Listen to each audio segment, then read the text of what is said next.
Something interesting is going to happen here. Word's Office Assistant is lurking in the background. It's hiding out, watching what we do. Now, it's starting to sense from the structure of this document that we're typing a letter. Now, particularly when I insert the address or the opening line, "Dear Mr. Coyote," and then when I hit return, watch what happens. It brings up the Office Assistant. And what it's asking is, oh, hey, you're typing a letter. Do you want me to help you?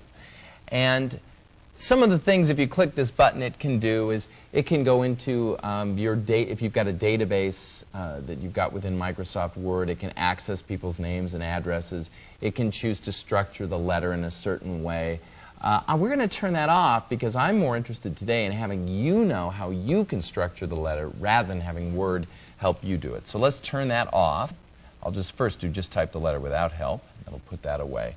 Okay, let's continue on here with our letter. We're sorry that the Acme rocket sled did not.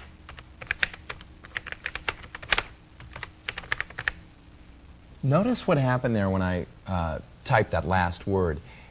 Word sensed that it wasn't going to fit on that line, so what it did was it automatically wrapped it to the next line. Now, if you're new to word processing, that can be a revelation, because what a lot of people do is they'll say, "Ooh, gee, I'm running out of room. I'm going to hit a return to force that to the next line." You don't have to do that. Just keep typing. Word automatically understands and fits it in. What's happening here is Word's made an assumption about the size of the paper you're using and your margins. And what it does is it says, okay, that's your working area on the page. And what I'm going to do is, as you type across it, wrap those words as needed to fit within that area. What's happened here is I've typed enough text that I've filled up my screen and gone a little bit beyond. You can see it here. I want to go down and see that area. That's where I'll use my scroll arrows. And just a super quick look at that is over on the right-hand side of our screen, we have this bar running vertically, and there's a little triangle pointing downward. And if you click that triangle once, twice, 3, 4 times, however many you want, each time you click that downward pointing triangle, you will scroll downward one line.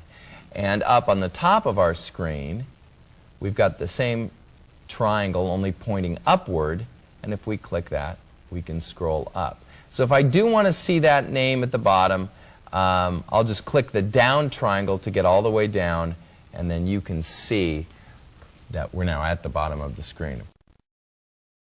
Well, that's great. You can type text. It's nothing hard about that, but no matter what, when you type stuff, you're going to want to be able to go back and change it.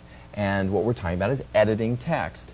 Now, we've seen one way to do it. Your cursor's blinking there, and you hit your backspace key, and you can backspace over what you've just typed. But what if you want to go into the middle of the document and make a change there?